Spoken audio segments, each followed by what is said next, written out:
This episode of Game Table is brought to you by Valhalla Hobby. Use code TABLE to get 5% off any order over $100, one use only.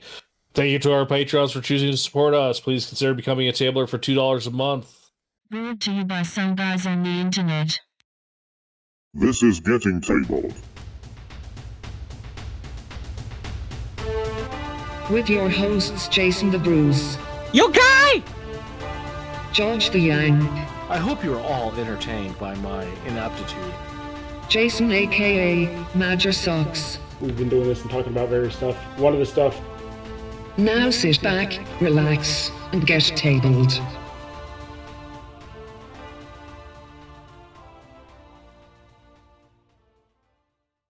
Hello, future people, and welcome to episode 162 of Game Table with your host, Jason. He wasn't caught getting handsy with HR at a Coldplay concert, the Bruce. Is it sad that it took me 24 hours to find out what that news article was talking about? I just saw Coldplay and I was like, yeah, I don't care. And then it's like, this is actually really cool news.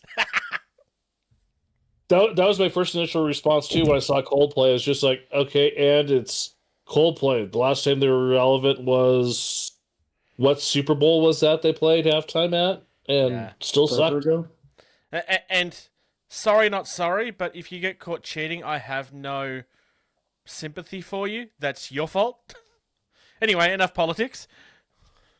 We also have the main man. Everything he does is accidental, but on purpose. It's Major Socks. Accidental, but on purpose. Yep, that's right. No. Oh, well, whatever. I'm here. And George has been found in no man's land, Wyoming, apparently. That's okay. We'll survive. Been found. I've never left. That's not true. You've left many times. Yeah, but I always go back because there's no one here. And I like it that way. Freaking weirdos. The long-time viewers may notice that there's a few changes visually to the podcast. I made some changes. Let me know if you like them or not. Maybe you will, maybe you won't. I don't know. But we should talk about, some things. And stuff? Yes. Newly received or noteworthy information, especially about recent or important events. And we're starting with the box set that Socks was just quoted in saying, I really like this new box set. You might say he's entertained with it. Yes, I am entertained with it. So primarily because of my Roman history class that I took last year during my command school. So I thought you were about to say my Roman history. It's like, you're not that old, Socks. I'm not that old. The day I lived in Rome, and I went to the Colosseum, and I got one copper, and I was able to sit in the shade for 20 minutes. George, I have been to the Colosseum. You know what this means? Socks is a vampire. True. Except for there's daylight. I'm not getting burned. Don't worry, folks. It's filtered by the glass, though. That's true. Anyways, we're talking about Gangs of Rome here. So help, we're being hunted by a vampire. Gangs of Rome. Gangs of Rome is a game I've often heard people talking really good things about. I've never played it myself, but it's supposed to be really good. So this is by Futsal Miniatures. It's being done in collaboration with War Games Atlantic. They're doing the miniatures for this. And is there anything they don't do the miniatures for? No. They are really doing a push on the industry at this point. They seem to be the place to go to for hard plastics. I was going to say, with the exception of Games Workshop, the last 3 or 4 things we've talked about, it's been their name on the plastic. Yeah. Which can actually help businesses and companies because they're not having to worry about Chinese tariffs. Well, yeah. It's a diversion of as Bruce was saying, Sarissa, they're doing, terrain. That's what Sarissa does. War Games Atlantic. They do injection molding. Everyone's got their stuff and their tooling. So go to the people who already got it, pay them to do it. And, then you don't have to shell out the money. I mean, not everyone's gigantic like Games Workshop and can just do everything in-house. Yeah. Correct. It's true. Anyways. Size of the box actually looks quite decent. So we have 30 multi-pose Roman citizen miniatures. So this is not Colosseum combat, it's gangs of Rome. So they're all citizens. Gangs on the and Roman stuff. streets. Yeah. Yeah, Roman streets. And then we have a couple of these really nice looking terrain pieces as well. They're really nice looking, actually. Like, they're simple, but I don't mean that in a negative sense. It's a good simple. Do you know what's really cool if you look at the kind of the painted version one? Yeah. But most terrain we see in games are rumbles and ruins. This one is still being built. Yeah. I really like Because that it's- as well. You know, it's Rome. You know, things are still being built. Thing. You know, it's not. I mean, the it society wasn't built in a day. No. No, it's two. But yeah, it's just, you know, their society has not collapsed yet, so things are still being built. So I think that's a cool little touch they did there of, you know, the buildings being built, it's not in ruins. Which, I know it's, same difference, so. yeah. I know it's a boring thing to say, but the dice are kind of fun. Like, the dice, like, it's all skulls. It's not just the 6 that's a skull or a 1 that's a skull. Yeah. It's all skulls that's had its head caved in. And I quite like the Roman numerals on the other set as well. $105. I'm assuming that's US dollars. I don't know that for a fact. But it would make sense for it to be US dollars. There's no way that's going to be Australian dollars. But that It shows 69 on my screen. that means that it's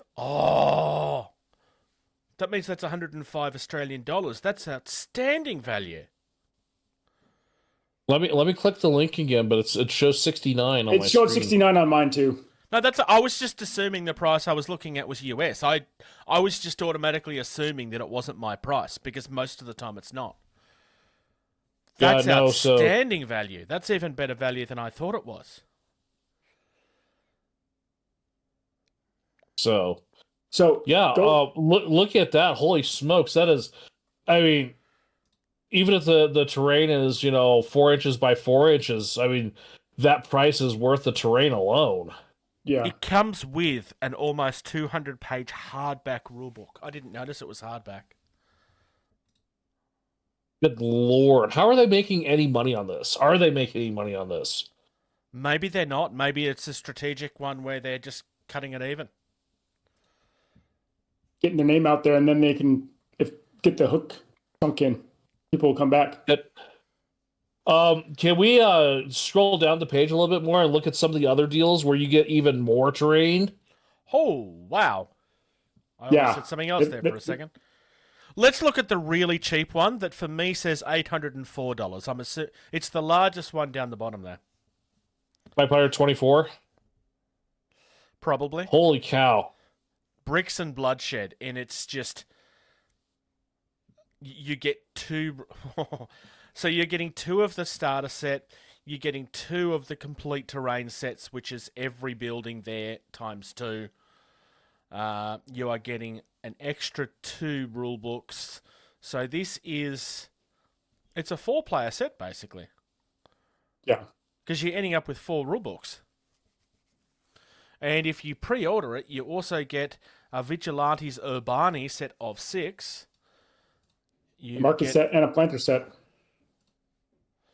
What's a Vigilante? Oh, it's an expansion of miniatures. Okay. I mean, if you have all of the money in the world, this is the set for you. I mean, it does look like it's really good value. It's just very clearly not something I will ever afford. Well, so here's my next argument, okay? This is just barely more than my last Kickstarter of Cthulhu. That's true.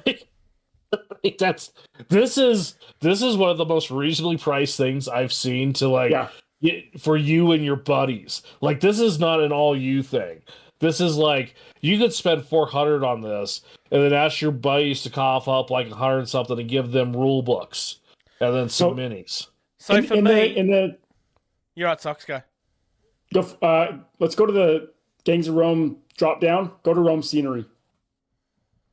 There's some pretty cool scenery in here. So that we've seen some of it already, but there's some others. So they got some nice looking columns with some of their emperors on pedestals. They've got an amphitheater. Go to page 2. They're called plinths. Plinths, you're right. Go to page 2. Yes, Thus. sir. The Roman fighting ship. They've got a galley. Oh! There's only one of them left, though. There's only one of them left. It says that it's made to order, that's why. Correct. But for $41, that's not That's bad. outstanding. What's setting your prices, Bruce? 63. That's still not bad. No, it's amazing. I'd pay 63 for that in US dollars. I would too. Only thing I will say is that I can't find the scale of it, as in what size it is.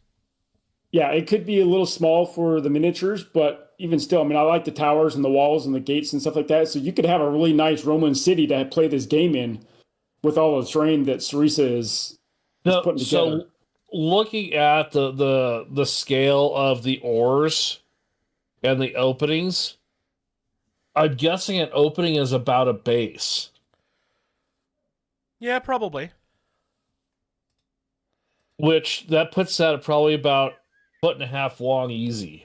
I mean, if you were using this on a tabletop, then you'd be fighting on top of it anyway. You wouldn't be fighting inside of it. Although I'm assuming that it would be designed so that that top will come off. I don't know, the strings on the rigging looks pretty True. That's all secured on the top though. It's all secured on the top, so it could. Yeah. It might be able to slide up and off. Oh, you know what? Go zoom in all the way on the bow. It definitely. Well, no, never mind. That's just the top rail trim. Never mind. I am completely wrong. It does not look like it comes off because it looks like you've got the top rail trim and then the actual top. So I mean, it's may not. or may not. Yeah, but I mean, regardless or not, you have that it is on a dock next to next to the city. That would be an amazing piece to be part of. Which for a game of Gangs of Rome, that is all you're going to use this for anyway. It's not a sea combat game. Correct. Going back to the terrain, going back to page 1, I just want to look, because this is all historically accurate scenery, right? Yeah. in theory. I'm just looking at those tables and I'm going, yes, I still see those in parks today. Yep. Table designs haven't changed at all in the last 1,000 years. 2000. Almost. Yeah, This true. time period's probably back in the early 80s, early BCs. I stand late corrected. BCs. They have changed. They're now cemented into the ground. But even the big, huge cranes that are lifting up the obelisk and some of the others, I mean, Yeah, that's pretty cool. they've got some good terrain for this Yeah. that you could use. Amazing work, Sarissa and Footsore. And War Games Atlantic, I suppose, because they made the miniatures. Like, seriously, that starter set is incredible value. It might be the best value starter set we have right now. Starter sets. Even the super expensive one that, could get four people play. Like, Australian dollars, right? This is what I was going to say earlier. So it's $804. So that's $201 each for quite literally everything you will ever need. And that's what? 6 to 12 months of gaming minimum. Yeah, if you and three of your buddies here in the States, like you said, Bruce, it'd be about $130 each. Mm-hmm. All right, time to move on. Anybody else like War of the Worlds? Because War of the Worlds is an awesome audio book. Specifically, if not the Tom Cruise one. No. You have to listen to the one with all of the music because it's the best and it can't be beaten. Well, if you like that and you want to recreate that on the tabletop, probably without any of the cool music, there's a new 2-player starter set for Return of the Tripods, which is a war game set in War of the Worlds. War of the Worlds. I'm gonna just it's very clearly inspired by the original movies, like the really old ones, because you've got like that eye detail and stuff in the tripods.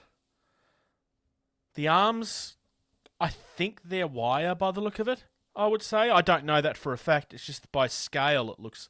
These are 15mm scale, so they don't look. Are they metal miniatures? I'm guessing they would be. Doesn't say. It might be resin, maybe. That's problematic. Why aren't you telling me what they're made of? Anyway, it doesn't matter. They're made from unobtainium. So, I just think these look really cool. So, go back out and go back into the tokens pack, Bruce. Okay. I mean, tokens are exciting. The smoke token specifically. That does look nice for... That is actually, yeah, that's really nicely designed. Right? Like, it's very obviously smoke, but it's not just a solid thing you slap down on the table. You know, it's got depth of dimension while still being flat. They've given it multiple, pickup edges kind of thing. Like, that's, I mean, as simple as that is, that's really, it's just a token, but it's also been shaped deliberately to actually look like smoke.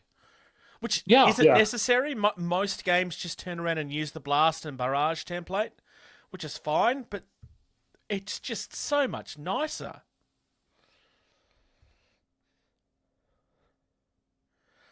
I'm guessing these are... The actual tokens look like they're cast to me. Unless they're 3D printed. Again, it's hard to tell. Well, as good as 3D printers are getting these days, it's hard to tell sometimes. It does say that they may need to be built. So maybe it is just being glued together. Interesting. I mean, that would be really fiddly if that's what they're asking you to do. All pieces are unpainted and unassembled. I'm guessing the unassembled thing is just a generic thing that they've put on everything just in case it's a piece that needs to be built. Yeah. I don't see why you would have people having to build the tokens. That doesn't seem like a very smart business decision. I think it's just a broad statement for everything. I would say so. In saying that, it's not on the rulebook. I will say this for the rulebook, though. Really nice artwork. Yeah, no, the rulebook, you have to harvest your own lumber, you have to turn it all into pulp, make your own paper, invent your own printing press. And your ink. Well, we're just up to the printing press, Socks. We don't need ink yet. By the time you've done all of that, 3 years later, then you can start painting your miniatures. No. Then you have to get the base for your paint. Then you have to get the pigments. Then you have to grind up the pigments. George is dedicated to the bit. Like I said, I just think this is a really cool set. Like, it's not... There's some really iconic franchises out there, and we need to... We were discussing this before the podcast. We need to do that whole let's talk about franchises thing again. But War of the Worlds... I mean, this isn't the first time we've seen War of the Worlds done. It's been done a few times. But it's one of the iconic stories, right? I mean, there's the myth...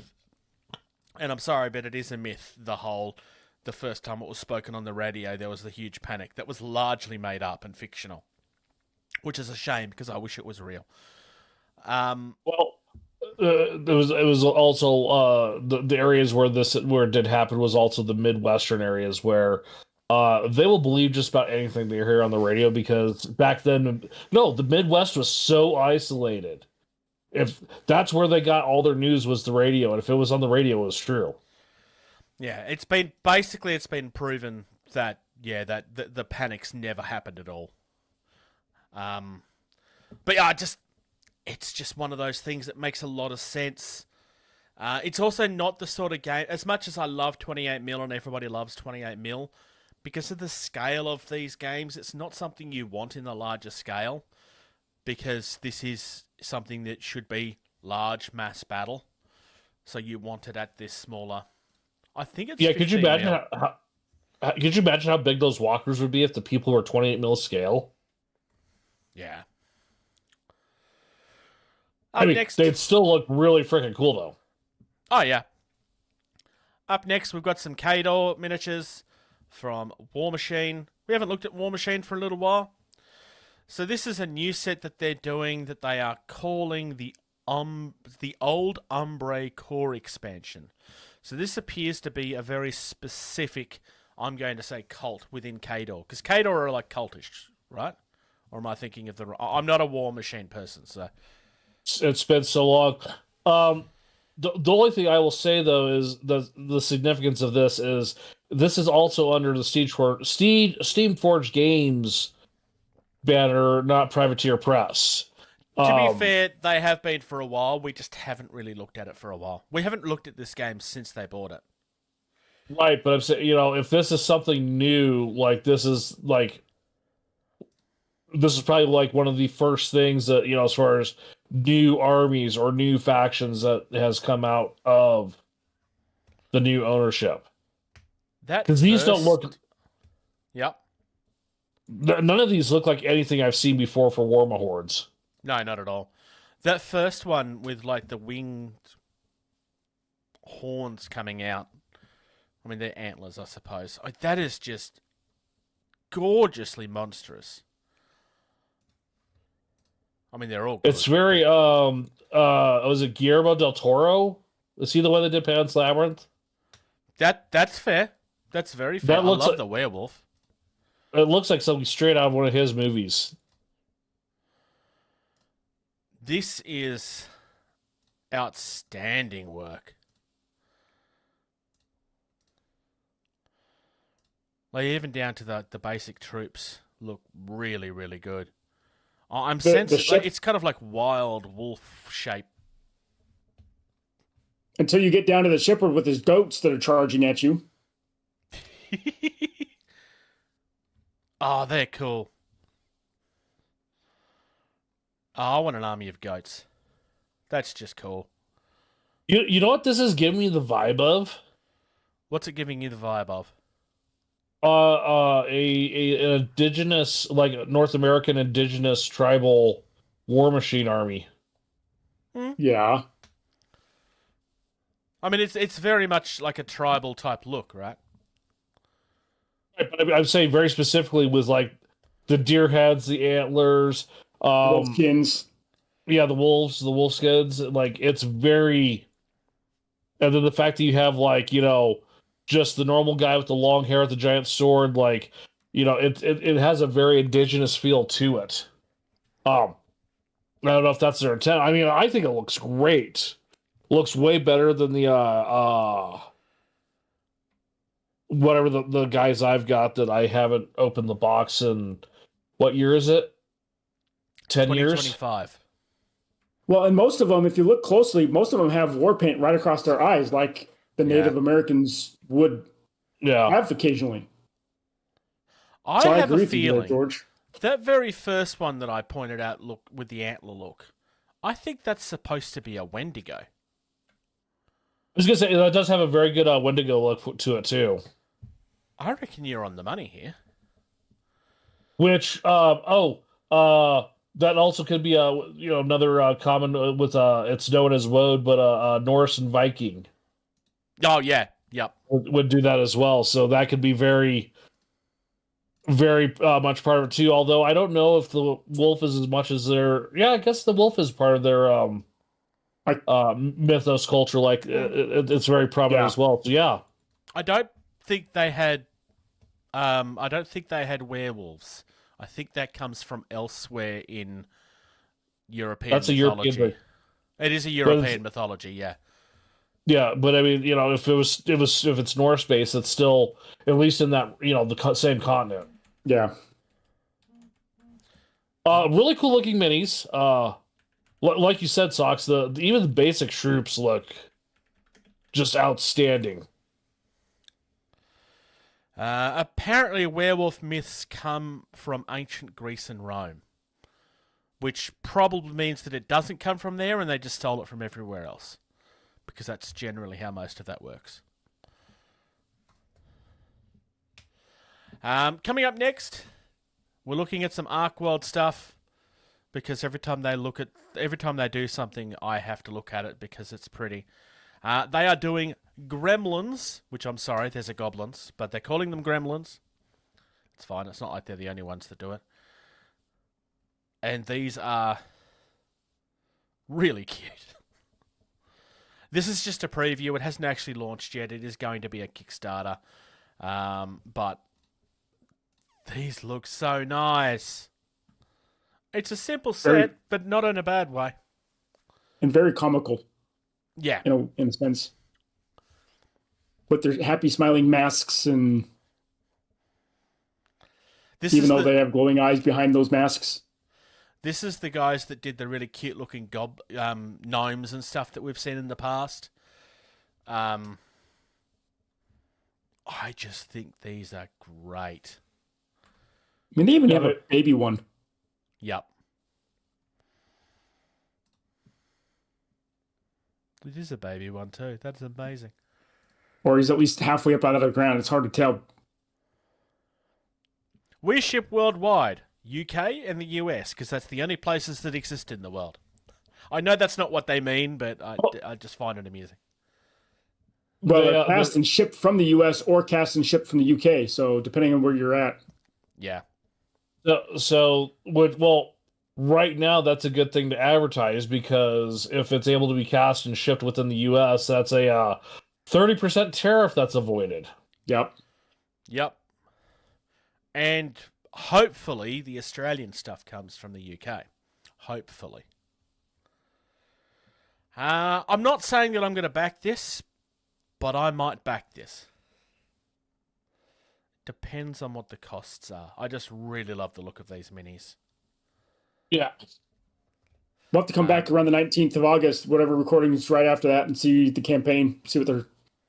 Yeah, because obviously we'll have like unlocks and stuff at that point as well, probably. Up next, we have a lovely little tease from Corvus Belli. George actually reminded me of this because I'd completely forgotten about it. So we have a brand new 2-player starter set from Warcrow, which is the Scions, which is the evil coming out of the mist guys. This is the evil culty looking monsters. And the Feudum, which is it's another one of the human factions. Really That's nice hilarious box set.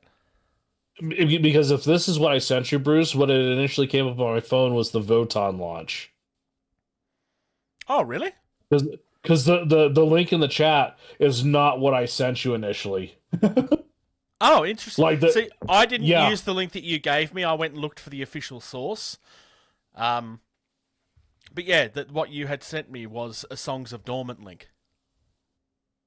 Yeah, no, it wasn't. Oh, geez, internet. Oh, wow. Yeah. So this is another 2-player starter set. It's very similar to the Winds of the North one, which is the Orcs versus Humans one. But of course, we've got 2 different factions. They have already shown off... It's not shown off in this video. They have already shown off the Beyond box, which is like the first expansion they do for these box sets. I'd been holding off because I was very tempted by the Scions. I don't really want everything else, though. I also recently discovered they have a Red Hats army, which looks really cool, which is like grey goblins. Red Hats are something from Scottish mythology, I believe. The Red Cap. The Red Cap? And they like push people off cliff faces and stuff, unless I'm getting them confused with somebody else. I know the Red Cap is an evil fairy. Red Cap fairy... Sorry, Fae with an E. Anglo-Scottish border folklore. Yeah. The red cap goblins are darker, more sinister kinds of fairy that mischievous, kill things. Yeah. So yeah. Also from Corvus Belli, because again, it's another one of these things we haven't looked at for a little while. We have this really cool looking robotic wolf robot. A robotic wolf robot. Well done with your English there, Jason. They're calling it the Blue Wolf Mongol Cavalry. I find it amusing because this is not a cavalry miniature. That's just what they're calling it. But this might be If my it's new Mongol, favorite tag. wouldn't it be a horse? Because that was, the Mongols had horses, not wolves. Like, Well, they call it a wolf. It's also it's the future, so yeah, that's true. mythology could be wrong. I don't like Infinity. Like the couple games I played, it's not my game. But God, I love to look at the minis. Yeah. I still don't think anybody's doing miniatures anywhere near as good as Corvus Belli is right now. I still think Corvus Belli are the top of the industry as far as quality is concerned. I don't even like metal miniatures, and I'm saying that. Well, okay, yeah, and they're doing them in metal. Yeah, that's. I was gonna say some of the stuff GW puts out with their plastic. Like once you get it all cleaned up, put together, like it's the detail's pretty hard to beat. But yeah, his claws, the robot. It's something about the genre, the way they make it look too, that's just so good. It's just hard to beat. Anime art style lends itself to pretty much anything you want to do. I know that Infinity, like you're also not a huge fan of Infinity from when you tried it, Socks. But aesthetically, what does it do for you? Maybe not necessarily this miniature in particular, but hey, do you like this miniature? I mean, I do like the look of it. I just like the sci-fi aspects of it. I mean, that's kind of what drew me into Drop Zone, Drop Fleet. I mean, I love the Star Wars universe. So I just love that sci-fi aspect of most games.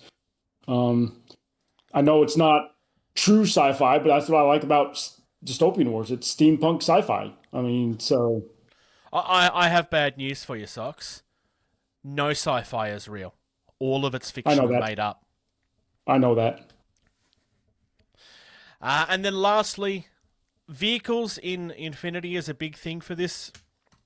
Just gonna make our quick argument. It is. It's only sci-fi until we make it real. Yes. True. Like the famous Star Trek documentaries that were made back in the 70s and 80s. So bikes were a thing in Infinity for a while, but they weren't technically vehicles. These vehicles are a big thing that they're doing in this edition of Infinity. There have been some before this. This is just the first one that I wanted to look at because we hadn't looked at Infinity for a while. And I kind of really like this. It doesn't feel like they're ripping anything off. It kind of feels like it's a creation of their own. I really like what they're doing with this. I mean, it's a hover bike, right? I would say it's like just because it's the one that I know the most of. When I say know the most of, the most I've watched, it has a Ghost in the Shell vibe to it. Yeah, I could see that. Yeah. But then again, Ghost in the Shell is one of those ones where it's been pretty invasive into just normal. Yeah. So it's kind of hard to say a lot of it isn't influenced by it because it's been so shoved in our face. It's kind of like the motorcycle from Akira. Everything even remotely that looks like that, everyone's going to say it looks like that because everyone's seen that bike at least. Yeah. So by the look of it, this is a vehicle that comes with a drone. Yeah. I would say. And this particular... they say it's being made of plastic. I am assuming that means that it's the thermal plastic, not hard plastic, because if they were making hard plastic miniatures, they'd be making a much bigger deal out of it. So I don't know if this is CO cast or the other material they're using. I believe they have moved on from CO cast. But it doesn't specifically... It's a plastic resin. There we go. Yeah, so it's one of the thermoplastic type things.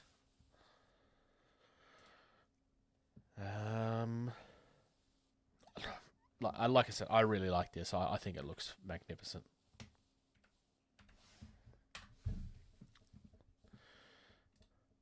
Do you like it, Socks? You're being very quiet over there. I do like it. It kind of, going back to what George was saying about giving him the vibes from the show he was referencing, it kind of reminded me of some of the vehicles from Halo that you see from... Yeah. The Halo vehicles are probably a bit more... Yeah, the Phantom, I think he's talking about. The Phantom, exactly. The Phantom. The Covenant stuff. Yeah, more of the Covenant stuff. So you heard it here first, folks. Paint it up to look like the Phantom. It needs to be lots of blues and greys. Some purples. Yeah. Up next, because we have quite a bit, I'm trying to get through it. We are starting with the new Underworlds box set, because this is a game that, despite me going, is a game that just doesn't seem to want to go away. This is a nice looking box set though. Like, as much as I make jokes, like, it is a nice looking box set. We have some really cool looking elves here. Really, well, actually, is it? They're centaurs. Yeah, they are That's centaurs. I didn't even notice. I can see how you could, by a quick glance, they almost look elvish, but as you scroll down and see they are centaurs. And the larger... They're centaur deer, though. Because that's deer bodies. That's not... Well, it's their own thing. But let's be clear. It's a deer. They're just not going to call it that. I mean, it's got horns. It's got horns in its tail. How could it be a deer?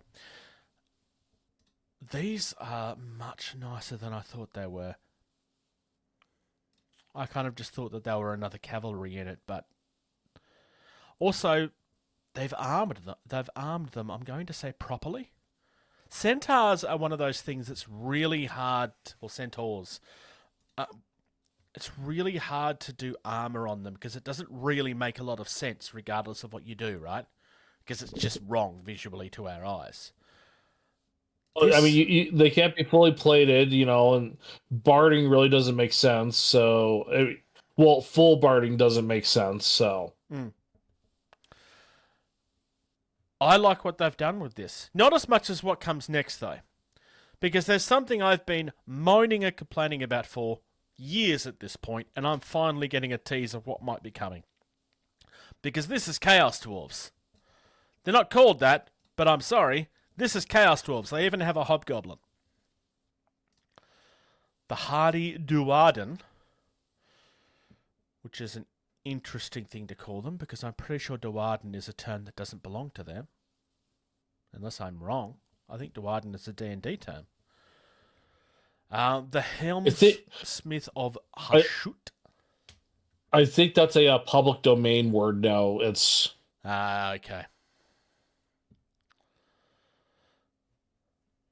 But it's unlike them not to reinvent words to make sure that they belong to them. Yeah. I really like the Blood of the Bull is a really cool Chaos Dwarf sounding cult name. And it's a really nice little force. It's a shame that we're not getting anything bigger and it's just this. We'll just move on to the next story, which is a giant Space Marine helmet. This is something they've clearly done specifically for socks, because there's nothing that excites socks more than Space Marines. And be able to wear one of their helmets without having to build one? Yes, absolutely. I knew you'd be excited for this, Socks. Dude, the fact that it has a proper, hard hat harness on the inside of it, yeah, that's freaking cool. I know, people 3D print and stuff, Space Marine helmets all the time. To actually have a real one that's being made in a factory, that's properly cast to scale and is official, is quite nice. It'd be interesting to see how well this could be taken apart for those that want to customize. It'll also be interesting to see what this costs. This gives me the vibes of the ones that you get from the Marvel properties, like the Iron Man helmets and the Captain America. It'll be 500. Oh, it'll be way too much, probably. I also don't know who's making it for them, because obviously they're not making this themselves. Yeah. The lenses is a really nice touch. Oh yeah, for sure. Which Well, do yeah, light the up. upside down view where you see the harness that sits on your head, you can see that it's a red translucent lens. So Yeah, which will light up. And it comes with a nice little trophy thing that unfortunately has a Smurf logo on it. But that's okay. We can sand the logo off and put a better looking one on. like a space wolf. Or a giant blood with wings. I mean, we joke, everybody jokes about Ultramarines because, it's... But let's be clear, if this sells, which it will, because people buy whatever they're told to buy from Games Workshop, then you will see 500 releases of this over the next 2 years of every faction they can think of. Speaking of being told what to buy from Games Workshop, Bruce, how about this next Games Workshop article? Oh, you mean the Chaos Dwarves? I'm really excited for the Chaos Dwarves. Yeah, I know that there's more Chaos Dwarf stuff coming. I was being deliberately facetious.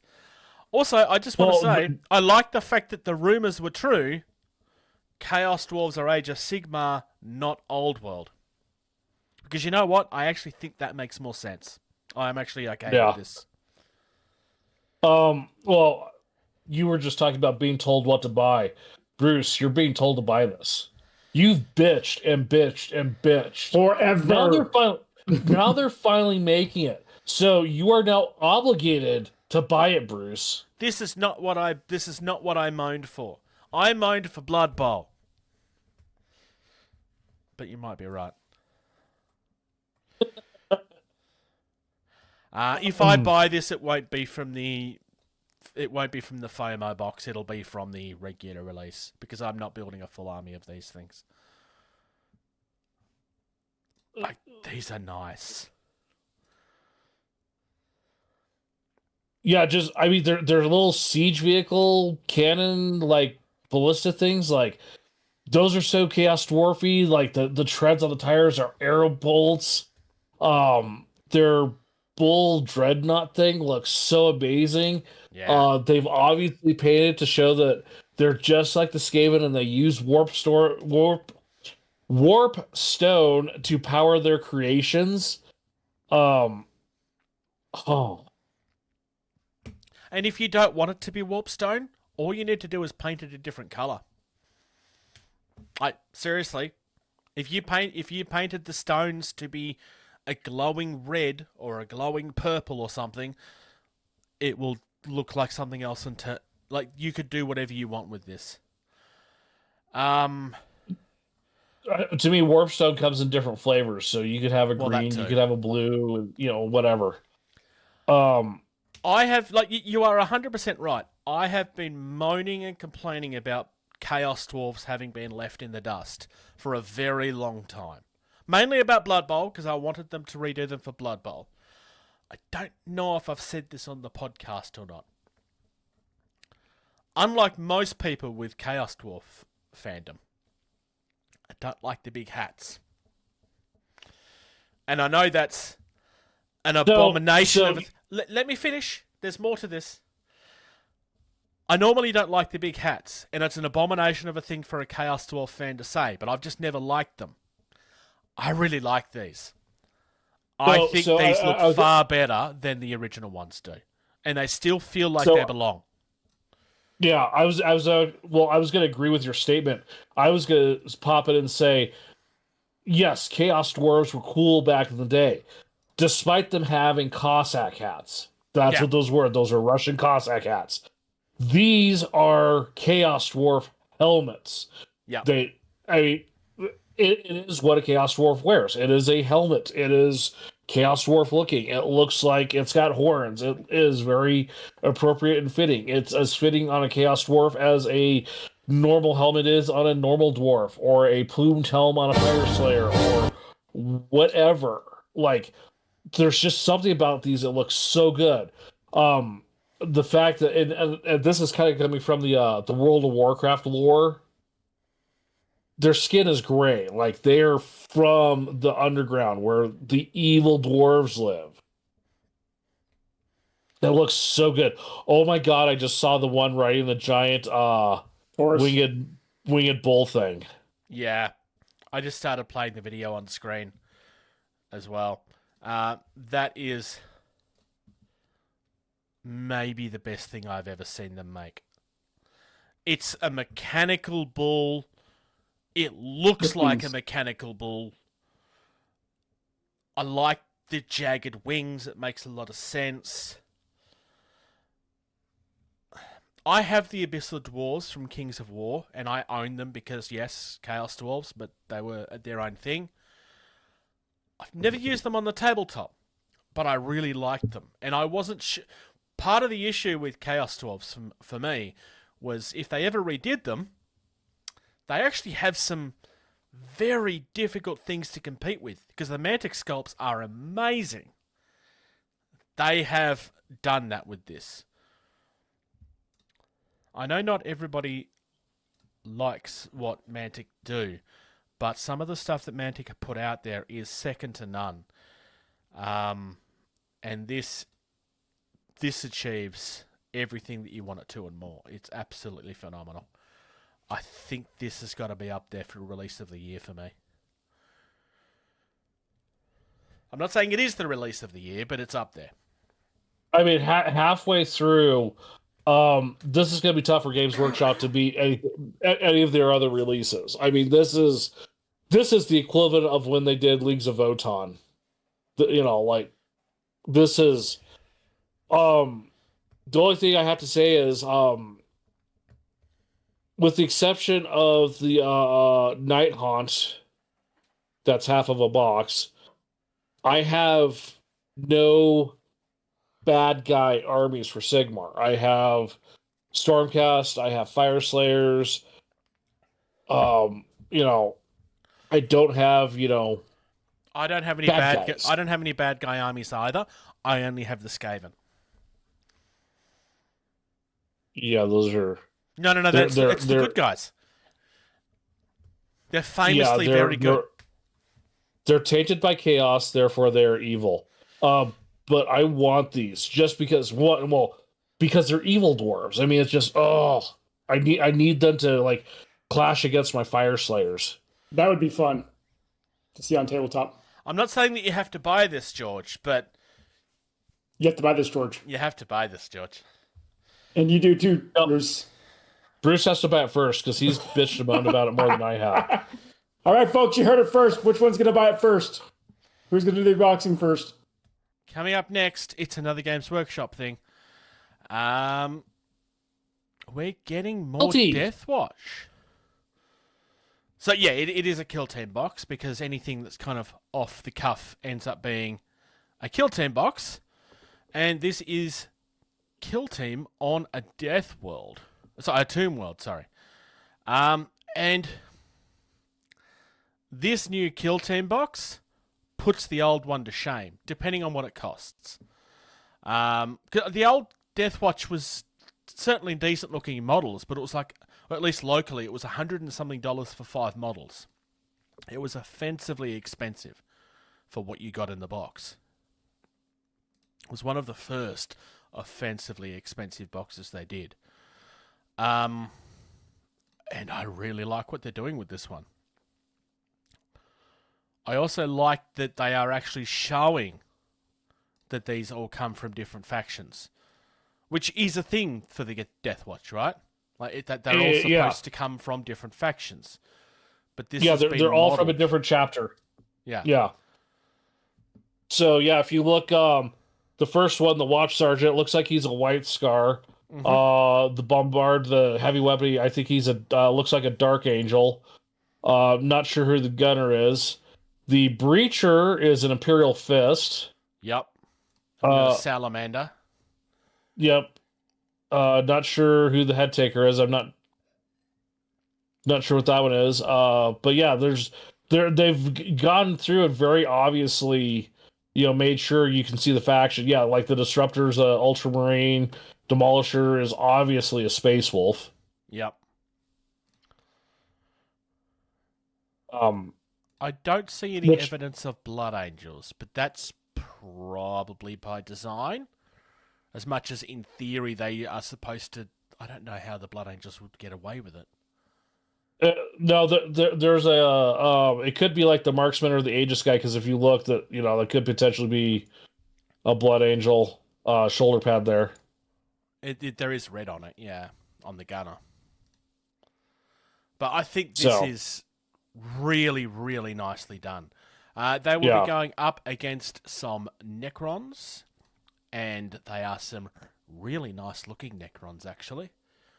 I'm going to say smaller Necrons. Weirdly, I was going to say that there is a Necron warrior that's not a Necron warrior.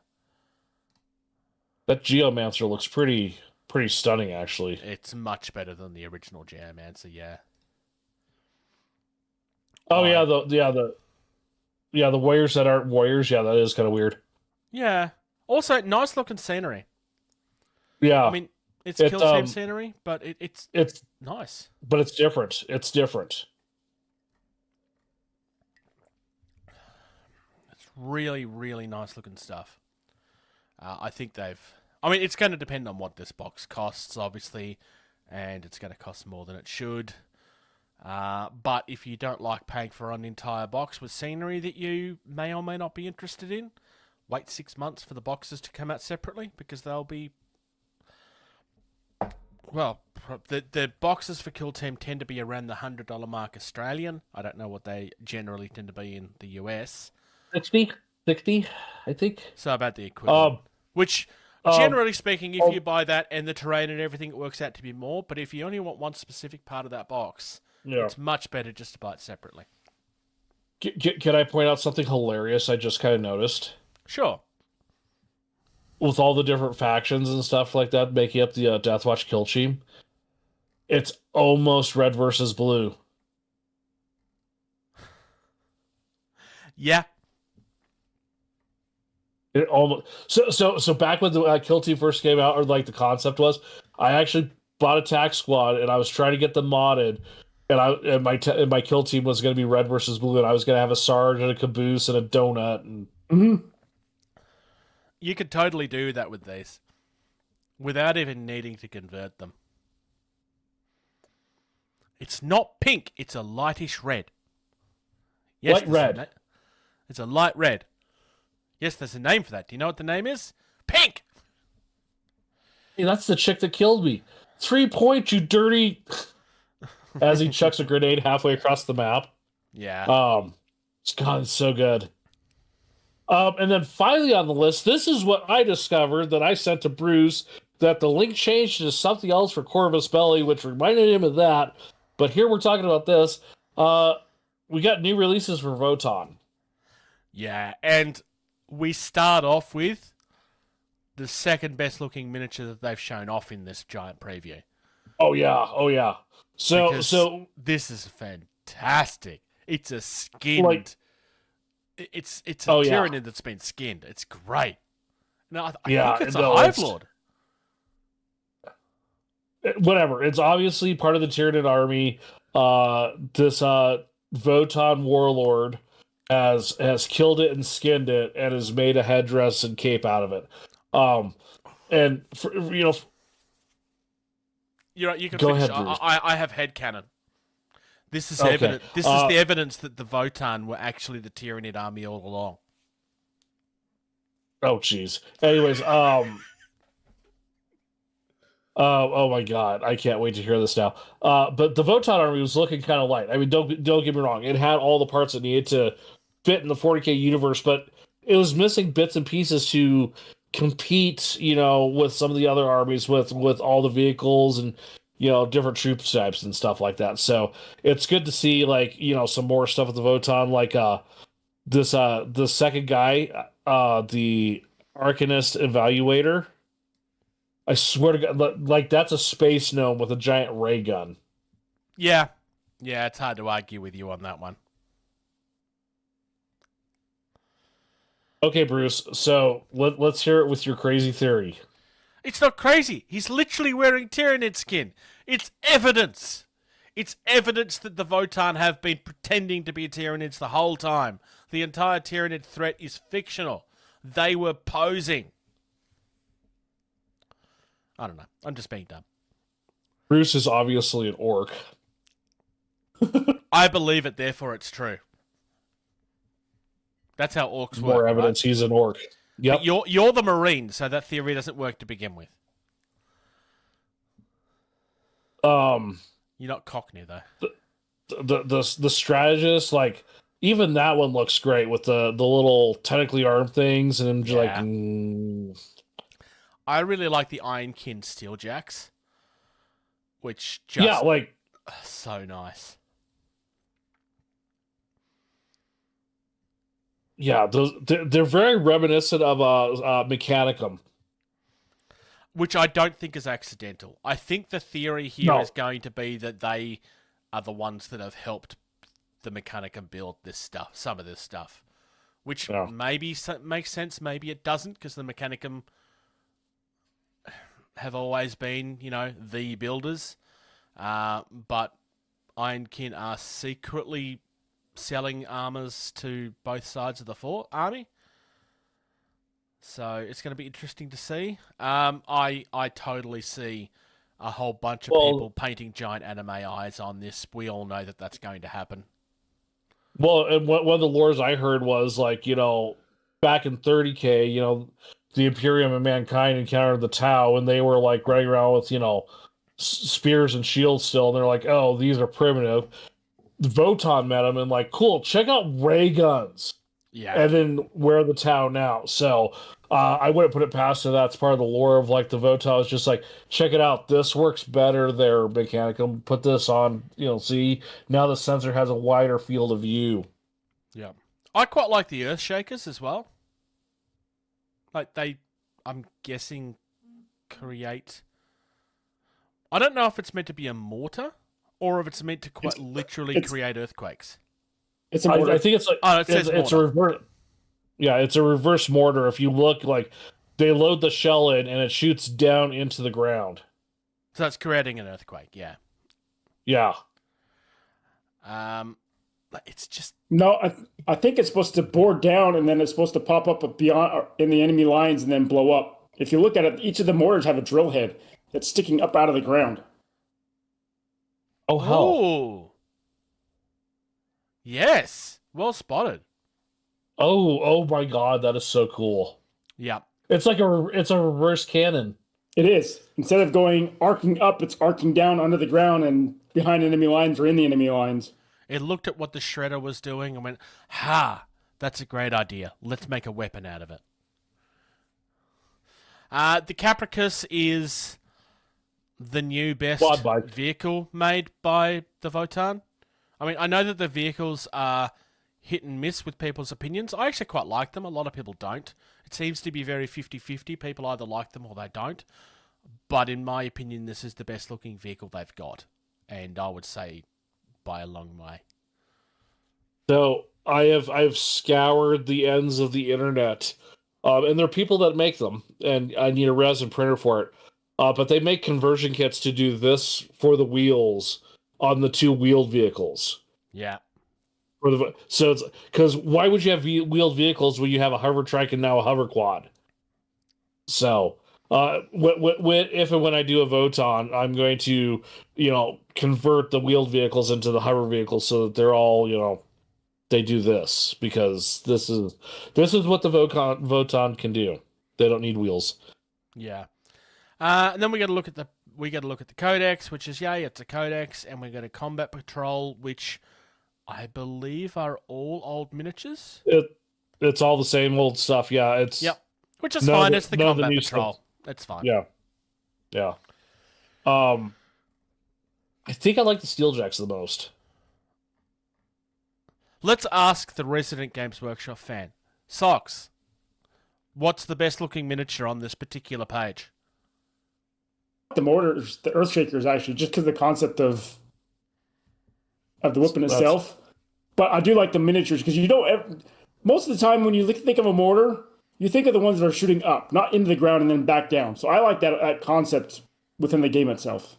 Yeah, that is pretty cool, actually. Yeah, that is a fair point. Like, George, is it just me, or did Socks just pick the most 40k out of all of the miniatures to say is the best?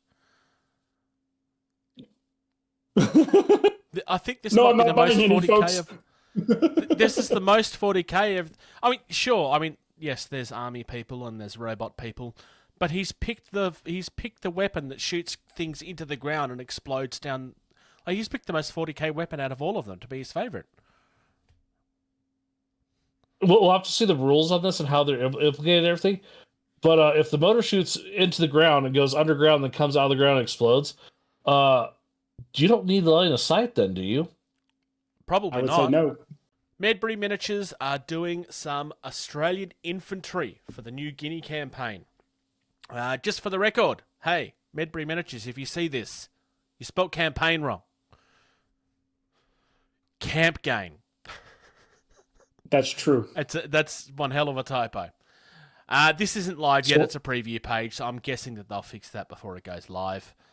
Are there any emus? Are there what? Are there going to be any emus? Good question. To fight? This is World War II. So this is based in. This is the Pacific campaign. So this is the part of World War II that nobody ever seems to pay attention to, because most miniatures are created in England. Well, most companies are based in England, and England didn't take part in the Pacific campaign, so they forget that it ever happened. Not just that, but this is a very small part to what was actually going on in the entire Pacific, because the U.S. was bouncing from island to island. So it's not a very well known, like you said, it's not very well known because it's the first part of the island hop. Correct. But then the U.S. took over from there, and Socks. You could say the whole thing. The Marines came in and started tearing things apart like a wild animal and crapping on everything and marking as its territory and going on to the next thing and making so the Japanese couldn't have nice things. It's true. At some point during all of that, they also fought in the war as well. They weren't always just throwing their poo everywhere. No, that's what we did along the way. Yeah, we killed everyone, and then we threw our poop around and peed on things, and then we went to the next island because we made it gross and disgusting, so we had to go find a new place to ruin. And by then Australia was like, nope, we're not following these hoo-haws up to Japan. Everybody apart from Australia. Australia followed them. I mean, speaking purely historically, the Australians and the Americans worked together to get that island hop system going. Oh, yeah.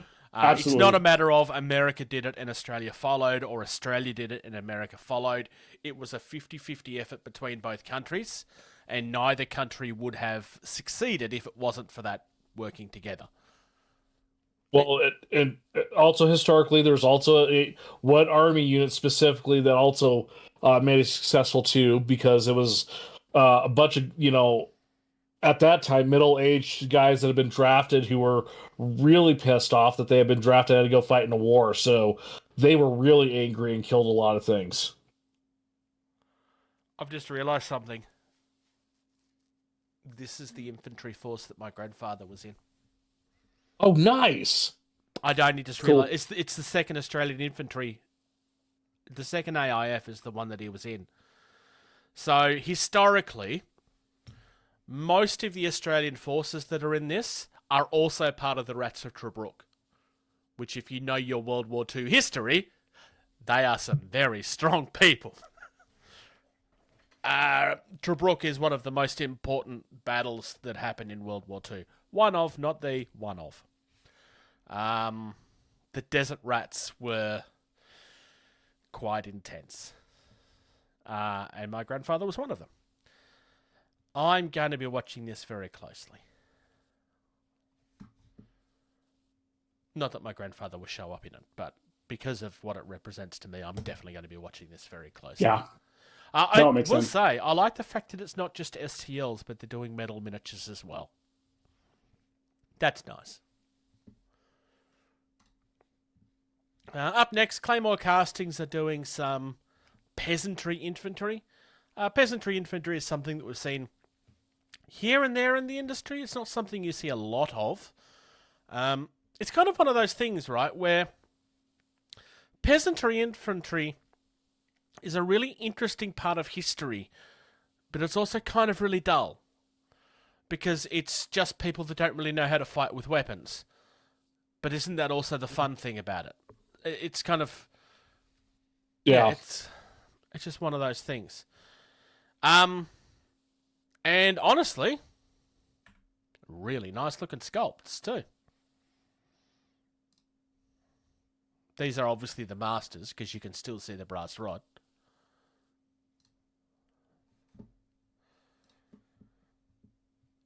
£9.50. It's really good value as well, really. Looks like these have been cast traditionally. But again, I'm pretty sure what we're looking at here, pictures-wise, is the masters. Because it still shows the brass rod there. And you wouldn't be selling the miniatures with the brass rod on them. So you will be getting casts of this. Oh, there's something off about them. Is it just the 4? I believe so. Yeah. I don't know. There's something off about the proportions of them that's throwing me off. That I don't know. It is a traditional sculpt, so it could be a deliberate thing. There are also, like, there's people in this that clearly don't belong to the same area, right? Because there's people here in winter clothing right alongside people that are very clearly not going to survive the winter. Let's be honest, they're all not going to survive.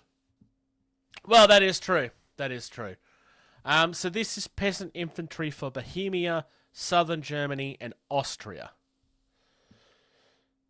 Yeah, 4 miniatures with 4 weapons. Yeah. I kind of get the impression with this that this is... It's not quite old Hammer, but it's very much it's heroic proportions. Because it's got the big head, it's got the big hands. And I think it's the big hands that throws it off for you. Maybe it's Empire. Yeah. Yeah. I don't know. I think they look really nice. Doesn't mean you have to. We're getting there. All right. This is the story I wanted to talk about. Because, yes, it's all well and good to have some Chaos Dwarves. It's all well and good to have some peasants. But Malifaux 4th edition is... We've known that this is coming for a while. We now get to see what the first factions are that are being released. So, to start off with, we've got our rules manual that will be downloadable for free on the website, but you can buy a physical copy as well, which makes me very happy. Gaining grounds is... It's like your missions and stuff for tournament play. So, for the record, with most of them, you can click on the picture, it'll show you the miniatures. For some reason, it doesn't work with Colette. I don't know why. But let's start with Jackdaw. So, the Jackdaw box is a rebox of the old miniatures. I don't believe there's anything in this that's new. This appears to be the old miniatures again, but I could be wrong. I don't recognise anything in this that's new. It looks like it's a rebox. Obviously, it means it will come with the new cards, though. And that's fine, because maybe you don't have the original box. Scrolling down, we have Pandora. I think we saw a preview of Pandora previously. If not, then we're looking at it now. So Pandora is one of the classic masters from the original game. This is a brand new sculpt. We haven't seen new sculpts for most of these characters since 2nd edition. The new Pandora is just glorious with the tentacles coming out of Pandora's box down there. I really like the poltergeist. It's very ghost in scare mode. As opposed to the sorrows down the bottom that are just kind of there. The other one's going, yeah. And then, of course, you've got Candy, which is your typical young evil girl. That is your Wednesday, for example. And Baby Cade, because who doesn't love a demon baby? I have a Baby Cade. I have the 2nd edition Baby Cade, and he's sacrificing his teddy bear, which is just glorious. But this one looks so evil. Like, it's just, like, it's got the tilted head and the horrific, like, it's very demonic. I really like this box set, can you tell? Nope. I better try harder then, Socks. We also have the Dreamer, which is also a rebox from the previous edition. Really nice looking miniatures. I really like this box. Lord Chumpy Bits in particular, but this is a rebox from the previous edition. They're not looking to create new molds of stuff that's only a couple of years old. That would be silly. But obviously they can't continue to sell stuff with the old cards in it because it'll just cost them money. The Victoria box is also quite nice. Certainly not as horrific as the previous ones we were looking at, because this is a more of a mercenary type force. The Victorias are called that because they are quite literally 2 Victorias. It's the same person that's kind of been split in 2. I'm making a very complicated story simple. Nice looking box though. The staff that Vanessa is holding potentially looks a little bit problematic. Looks a little bit flimsy, but I guess we'll see. One of the Victorias with her swords being held up, her back looks a little bit snap happy as well. But again, we'll see. Alright, in our next box, we have the Clampets. This is another rebox. While George was away, me and Socks had a little bit of a giggle because there's a Bruce miniature in this one, and it's a fish dog. Yeah, I saw that. I feature in this box. I am a fish dog. Also, although my name isn't actually Bruce. It's Jason the Bruce. But I don't care. It's me. I'm totally a fish dog in this. This is a rebox. These are miniatures that we've already seen before. The Gremlins are a really fun faction. They're very, very silly. And it's a nice balance with the Victorian horror aesthetic of most of the game. It's just like... It's Gremlins. Like, Gremlins in the horror movie are also very, very silly and funny, and it's kind of the charm of it. And they're moving to Beverly Hills? Why not? Why not? Well, they're the Clampets. I know. In September, we get a couple of books. We got Guild and we've got Resurrectionists. We get the 2-player starter set that we saw. I still really like the Banished in this. Unfortunately, it's pre-assembled stuff, and I'm not a fan of pre-assembled stuff, but each to their own. We have seen that before already. We have a Jacob Lynch box, which I think is new sculpts. I'm not 100% sure. No, because Hunger in Darkness was redone in last edition. This will be a rebox, I believe. We also have the Anya. I'm not going to say that last name. Anya's box. Losarian? Losarian. Okay, yep, that sounds good. Anya's quite fun. It's a fun-looking box. I quite like the mechanical bird. I don't know. Wait till you get to the next box. I don't know if there's much else to say on that box. This next one is the highlight for me. Though Sandeep has another box coming up that's even nicer, I think. Sandeep is really nice looking. These are all new sculpts as far as I know.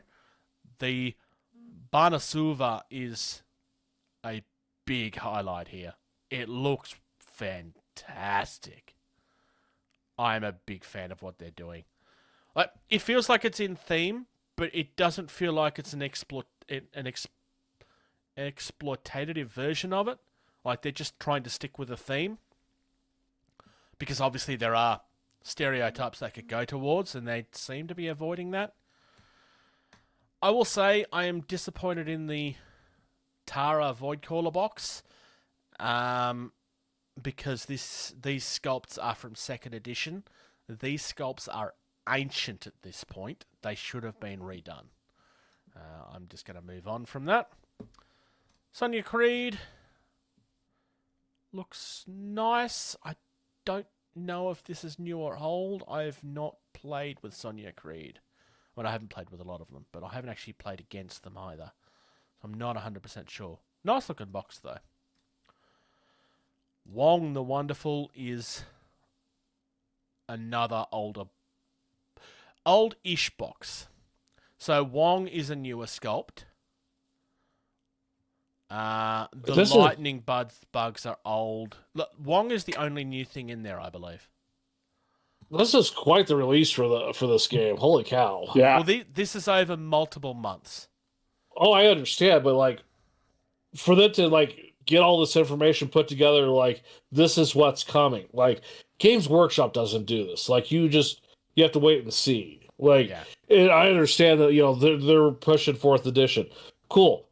Games Workshop is on what edition for 40K, and they're not doing that for 40K. Yeah, I mean, so as much as I keep on saying this is just a rebox on some of them, you can't have this many releases and them not be reboxes. Also, quite frankly, like if you need to sell the new cards, you kind of have to rebox them. Otherwise, people don't pick them up thinking that you can't use them. In October releases, we have a couple of more boxes. We get our Neverborn and our Arcanus books, books, and the Bayou faction books. We get the Lucius box, which I believe is a rebox. I could be wrong. I'm not 100% sure on this one, but I think this is a rebox. Nelly Cochrane, I'm pretty sure is another rebox. I could be wrong. She's also somebody that's changed factions recently too. Seamus is... I really like the Seamus box, actually. So Seamus is... famous killer from like the 1800s in London. Jack the Ripper. Jack the Ripper, thank you. Seamus is Jack the Ripper. I mean, it's definitely not Jack the Ripper. It's Jack the Ripper. So in this, the reason that he disappears is because Jack the Ripper escapes through the portal to Malifaux. And then kind of, yeah. And not only is he killing the ladies of the night, but he's then resurrecting them and making them into zombies. Because, Jack the Ripper can't be worse. And here has a copycat, which is fun. I've always liked the copycat. He's quite literally dressing up like his hero. It's just glorious. Damien Ravencroft. I have not seen Damien on the table before, so again, this might be a rebox. I'm not sure. I quite like the puzzle box, though. It gives me certain vibes. It gives me Hellraiser vibes. And I kind of want a Pinhead. I mean, I'm pretty sure that's what they're going for there. I could be wrong, but I'm pretty sure that's what they're going for. Asami. Again, I think this might be a rebox. No, I don't think this is a rebox. The Arcanames are reboxed. No, it is. Yeah, this is all reboxes. Yep, that's fine.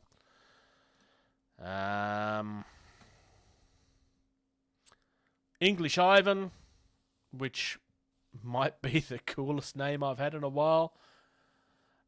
This, I'm just going to say this is Slender Man, right?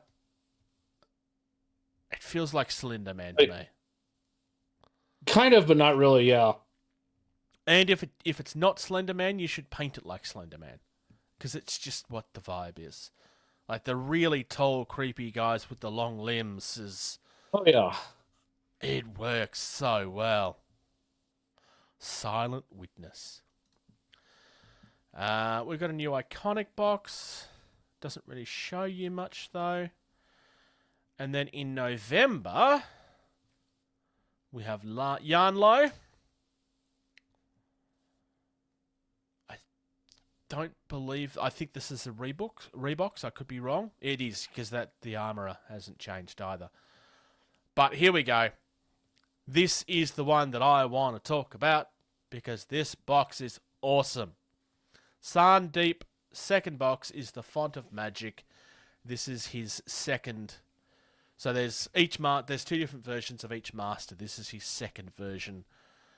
And it comes with an awesome looking 4 Winds Golem. You get 3 Wind Garments, which I think are the original Wind Garments, or Gammons, sorry. The Oxford Mages are brilliant. I love the Kandara, and the Essence of Power is still the old Essence of Power. But this is quite literally, it's a keyword in a box. I really like what they're doing with these boxes. So there'll be different starters for each faction. One for one keyword, one for the other. And one of the 2 boxes will be a larger box. This is Sandeep's larger box. And there's nothing that crosses over between the 2 boxes. So you can literally buy one and the other and never have to worry about having 2 of the same miniature. I love that. Because it's not something we always see. Titania is a Reeboks. I will show it off very quickly, but it is a Reeboks. We have a new Timeless Tara. A few more models in this one than we saw for the old one. I quite like the Void Hunters in this. I think they look fantastic. 33 looks quite fun as well. Scion of the Void. I'm pretty sure this is the voice that talks to her. I could be wrong. Captain Zip. So this is a Reeboks. The wrestlers are the original wrestlers. That is the original Gracie and the original Bert Jebsen. This is a complete Reeboks. And then finally, we get to Nexus Heart of the Hive, and we have Nexus Heart of the Hive and the Shambling Nests and the Eyes and Ears, which all appear to be just random citizens. Or at least they're hiding as random citizens. I kind of get cult vibes from this. Like it's a spider cult or something. I don't know the background lore here, but that's just the vibe I'm getting, where like this is very clearly a rabble that's been roused up, right? By the Heart of the Hive here. Whether these are actual people or things posing as people, I don't know. I'm kind of hoping that it's actually people being roused up by this cult, but I don't know. So you're not wrong, George. It's a lot of miniatures. Yeah, holy cow! It's Socks was saying like a lot of this just isn't your vibe, right? Like you're not really into the whole Victorian horror thing. Socks? I'm not. George, what about you? Yeah. I'm not. I don't know, something about the Sandeep box is like, maybe I should check out Malifaux now. Malifaux was a really good game. It uses cards instead of dice, which obviously is a hit for me. Building them in most of these miniatures are actually hard plastic. Not all of them. Like I did point out one of them was pre-built. I'm not a fan of the pre-built stuff. You may have different opinions. All of the factions play slightly differently. I'm still trying to decide, because I said a little while ago that with 4th edition I'm going to start from scratch with a completely new master. I still haven't decided who I want to go for. I was very tempted by the Dreamer, which is the nightmare box with the creepy demon that walks around with him. I'm also very tempted by Pandora, because I just really love Baby Creed and Candy. I'm also really tempted by Sandeep, but specifically the second version of Sandeep is the one that is catching my eye there. But I keep on changing my mind. I don't know which direction I'm going. I also love the Gremlins, but I don't know. I like them all. It is a very good game, though. All right. Have we talked about enough dwarves? I don't think we've talked about enough dwarves, right? Or War Games Atlantic again. Yeah, I know, right? They have some 10mm dwarves, so this is more of their classic line. This is just a preview that we're getting of the sprue. It's another very full sprue. It's 10mm scale, so obviously we're not going to get a lot of... we can't really zoom in or anything. Hey, Socks. But they look good. What's your 10mm game? Hail Caesar? It's 15 mil. 15 mil. I was going to say, if you go somewhere to play a game of Hail Caesar, get someone. $20 if you slip in a couple units of dwarves. I mean, see if they even notice. If they're 10 mil, then it just makes them look more dwarven, right? True. So, that was a hell of a lot of news, but we did get to the end of it. Let's talk about some hobby. Trim, glue, prime, paint. What have you been up to, Socks? So, as you know, I got my Armor Clash box a couple weeks ago. I put together... All completely painted? No. Why not? Why not, Socks? We're disappointed. We told you they had to be done. Because I've gone to the hobby store a couple weeks ago and got some more paints, but also I've been talking to the owner about doing demo war host stuff for Dystopian Wars. Nice. So I'm wanting to shift gears and get my Sultanate fleet painted up enough that I can actually have a nice demo fleet. So I can have my Imperium and then my Sultanate fleet on the table at the same time instead of just plastic models. So I've got my Imperium stuff all painted up. I just need to work on my Imperium or my Sultanate. But in the meantime, I built together one of my little tractors, my infantry tractors for the Armor Clash. That's my little unit leader for that group. And then I've built one of the Thunar arc field guns, and the little flag represents that's the officer of the 4 models that will be in that gun group.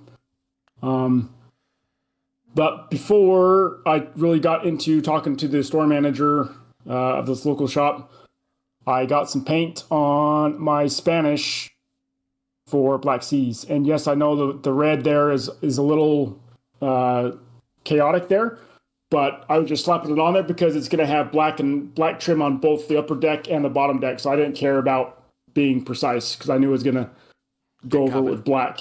Yep. So I've got some few ships starting to get painted up, but like I said, I'm going to probably focus over to my Sultanate. That way I can try and do some demo days.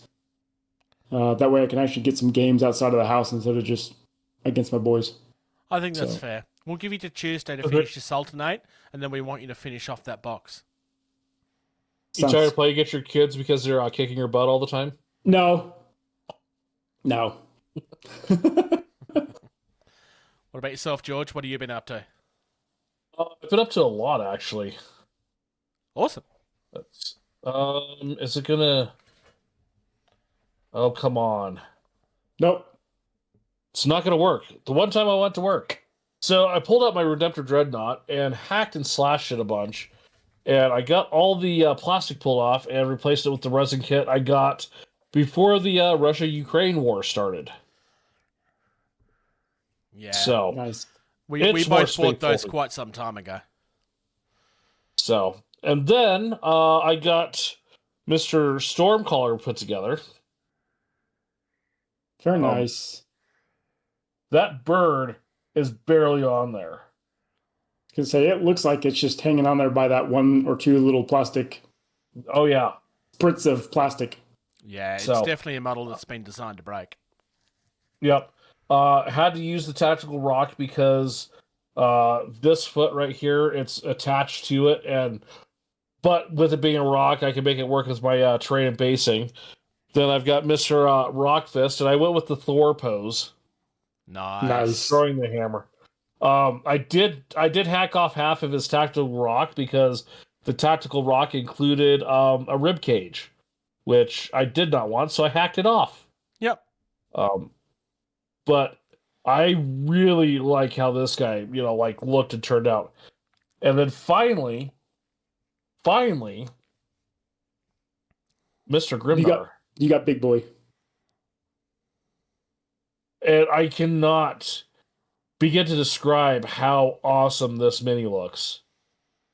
Like, the pictures we saw of it last episode, like, this right here, like, it does not do the justice that be able to physically look at the mini. Like, it is absolutely impressive. Like, I know I'm the first person that will bitch about a tactical rock. This tactical rock elevates this mini so much. Like, oh my god, it's amazing. If you want to get George's first impressions of this mini as he unboxed it, there will be a video that's going live tomorrow. At some point, I'm gonna have to I need to set up my software again, but I recorded myself putting these together. Ooh, So lovely. I'm gonna do some lovely voiceover because I was also Star Trek Strange New World came out with a new season, and so I've watched the first episode like 3 times already in 3 days. So that was Nice. playing in the background. So I'm gonna voice over and speed up because Logan took me about an hour and a half to put together, and no one wants to sit me real time put that together. I'll probably try to speed it up to where it's maybe 15 minutes. Or just cut back and forth to the important bits where you say things important. Yeah. So going back to the whole everything you have to put together as it's posed on the Marines, it's kind of annoying, but with the animals like the wolves, like the way they do it now, especially with some of these organic animals and stuff like that, it's so good. Yeah, it does look amazing. So just to give you a scale comparison, so Redemptor Dreadnought, Logan Grimnar. Oh, wow. Yeah, Right? This is a huge mini for just a dude in Terminator armor. Yep. So that's my hobby. Awesome. So, what have I been up to? Oh, why am I out of focus? Why am I out of focus? Oh, Because your camera doesn't want to look at your face. So, I've been doing a few things. I'm not going to show off the first thing I'm going to talk about because the unboxing hasn't gone live yet and probably won't for another week or two. But I bought one of the 148 boxes. Dun, dun, dun, dun. Which It's I about know time someone else gets into historicals. I think I mentioned last episode that I was making the joke that I'm officially an old man because I bought historical miniatures on purpose. I finally unboxed this. I will say, really nice looking miniatures. I will show some of them off. Why not? They are not going to show up on camera very well. The detail is really, really good. But I had ordered the metal version of the box, and I received the resin one, which is not 148's fault. That's the local store's fault because they didn't update their website. On the other side of things, it talks about how they're resin. It doesn't talk about how they're 3D printed resin. That was disappointing. Gorgeous looking miniatures. I have no problem with people selling 3D printed miniatures, but they should state that's what it is. I do also have some metal stuff. This is an MG40. Is it MG48? MG42? 42. Both of these miniatures are kind of like on half a base. Because... And I've broken it. No, I didn't. And basically they come together to form the actual gun platform. One's feeding in the rounds to the gun. Yeah, the belt. Yep. Because you can move them separately and stuff, I assume. I haven't read their rules yet. Yeah, it's interesting that they have them on separate bases. I know, right? Because if I was writing the rules, I would just count that as a unit together. But I like I said, I haven't read their rules yet. That's how most historical games usually do it. They move as an entire weapons team instead of separate. So it'll be interesting to see how they've written their rules. It's possible, because I've built it like that because that's how it shows to build it, right? It's possible that it's supposed to actually become one base, and I've just done it that way because I think I have to read the rules properly. So I guess I'll find out. I also started working on, and I think you two have seen pictures of this. I don't remember. Oh, did we lose George? No, George is trying to figure. I was messing with stuff. I started working on a mutiny miniature for Entropy City. Nice. And this is the Monkey Fist. So I started by quite literally trying to tie a monkey fist with string. Word for the wise, terrible idea. It's really hard to do at a small scale. That's hard to do at a normal scale. Yeah, I know. But I tried. It just didn't work. I even tried to do it with a little metal paper clip on the inside of it so that I had something to tie it around, thinking that might be helpful. And it's just too small to hold. So I gave up. I tied a knot, and then I tied a knot around the knot, and then I tied a knot around the knot, which is kind of like, it's why it's not really a ball. It's more of a length. It is like roughly the same size. This is actually going to sit like that, so he's kind of like throwing it straight out there. You can't really tell on camera because my webcam doesn't like... it doesn't like miniatures, but it's actually, the rope is actually wrapped around his arm, and you might... No, you can't really see. It is kind of hard to see. Now you can see it. Yep. So it's coming down. It's wrapped around and it's kind of coming down. So like it's, as he's thrown it, he's let it slip and then grabbed onto the end of it. Kind of like a lasso, I guess. So I was trying to like sculpt it out so that I've got it. And then obviously the other thing I need to keep in mind is that this also needs to sit on a base at some point. And because this string, I've basically soaked in PVA glue so that it would stay stiff. And I've tried to do it so that it will actually stay within the realms of the base. It's nice. So nice. Still need to finish it, obviously, but yep, I'm quite happy with how it's turned out. It'll be interesting to see how long the string lasts before the glue snaps at some point and I have to re-glue it again. Because that will happen at some point, is that the glue will just snap. And then I will have to, because that's... I mean, it's PVA, so it should be flexible to some extent, but it'll only go so far before it... I mean, the string will still be string, but... It'll be flexible until it isn't. Yep. So, I mean, I've gotten a bit done, not a lot. I also spent quite a bit of time working on the rules for Entropy City again. I actually had last week off, but I didn't do much in the way of painting minis. I more did working on the game rules and updating the quick rules reference that I've done. And I've done some filming for Entropy City. I don't know how usable the footage is yet. I need to review it. I don't know where I'm putting that yet. If the footage is usable, I'll probably have to redub over it a bit. But I tried to kind of film a few turns of the game and kind of show how the game was going, just to give people an idea of how the game works at this stage. But I haven't even started reviewing the footage yet. I need to do that. I've also spent way too long reformatting my computer. But hey, my computer works again, and I haven't had any more issues with my internet. So it wasn't DNS settings, it was my computer, like I thought it was. Yay. I'm not sure why I'm celebrating that fact, but hey. It's always DNS.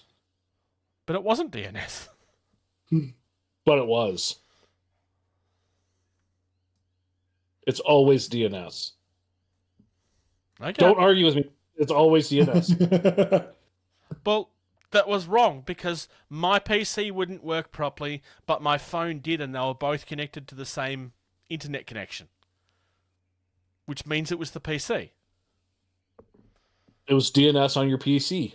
Tournaments, demos, conventions, that kind of stuff. Gen Con's coming up from the 31st of July until the 3rd of August.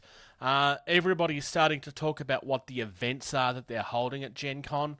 I know, because I was looking at the website yesterday in preparation for this, Gen Con have a tournament that's happening, but they also have introductory games that are happening. So for existing players that haven't toyed around with 4th edition yet, if you wanted to come to the event with your 50 points, there's going to be a whole, like, from scratch starter scene happening, which is kind of cool, as well as a proper tournament type scene. Indianapolis Convention Center in Indiana. Victoria's 25 by the Nunawading War Games. That's Indianapolis. Isn't that what I said? That's not what I heard. Maybe a little. It's your Australian accent there, Bruce. Indianapolis. That's there we better. go. That's better. It wasn't quite that the first time you said that, Bruce. Sorry. No. Indianapolis. That's what you said. No, it's not. Victoria's 25 by the Nunawading Wargaming Association takes place on the 16th of August from 10 a.m. till 4 p.m. I'm not demoing there this time. This is the event where I demoed Entropy City publicly for the first time a couple of years ago. I might go along. I don't know what I'm doing that weekend, so I might go along, I might not. I don't know if I can get there. It takes place at the Box Hill Town Hall.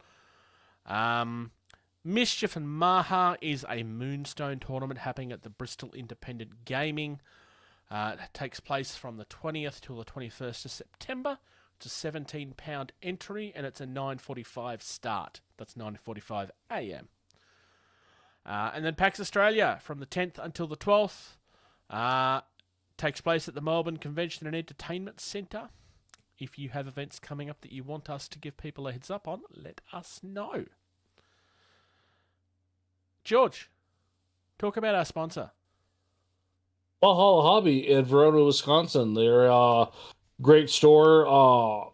Carry everything from Warhammer to all the stuff that you know to the stuff you don't know, like Dystopian Wars, and they're carried roughly Black Site Studios, if I remember correctly. You get your army painter. I mean, if it exists in the hobby realm, they've got it. I mean, they carry some Magic the Gathering even. Or have access to it. They don't necessarily have everything in the hobby scene. Well, yeah, there's a couple times I looked at stuff and they've got the Bushido. As I've said before, and I'll say it again, like they had the best price for the all-in-one contrast set for Army Painter. Like hands down, like I could not find a better price with shipping. Like they're very hobby friendly for the community. Even though if my face scared him the other day on the preview thumbnails that Bruce put up. So, sorry, Noah. The best part of that is the screenshot that was scary didn't come from the video; it came from the intro. Yeah.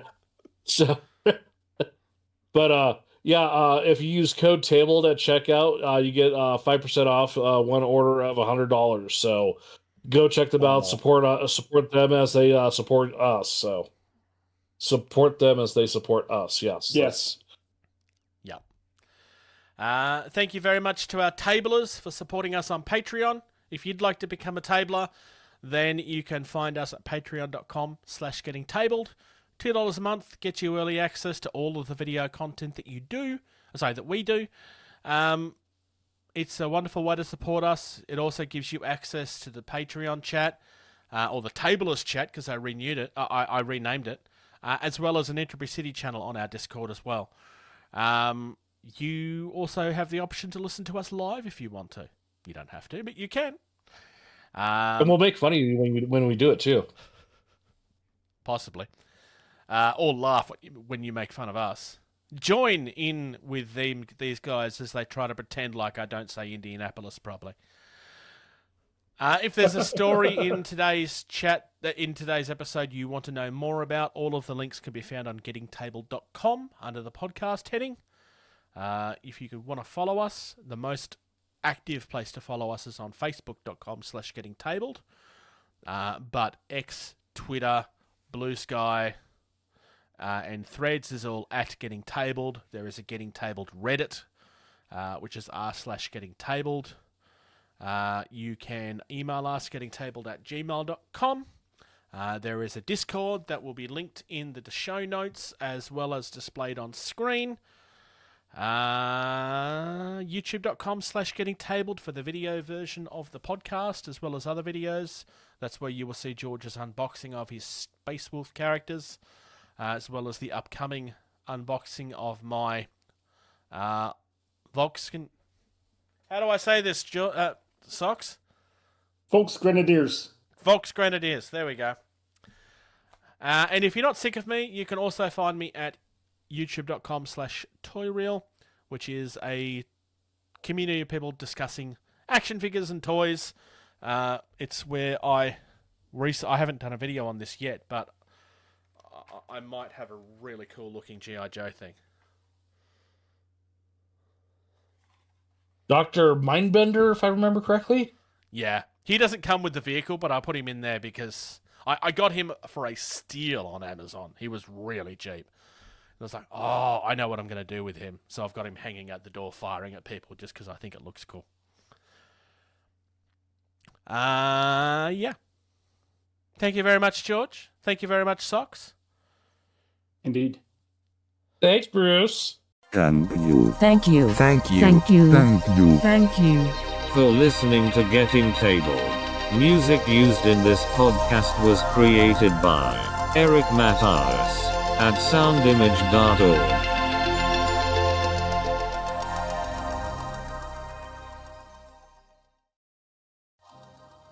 Do all the plastic crack, man. Hey, JP. I transformed him. I'm in the next box. Clampets? Mm-hmm. There's a Bruce miniature. That is true. You are in that box. It's a fish dog. Yes.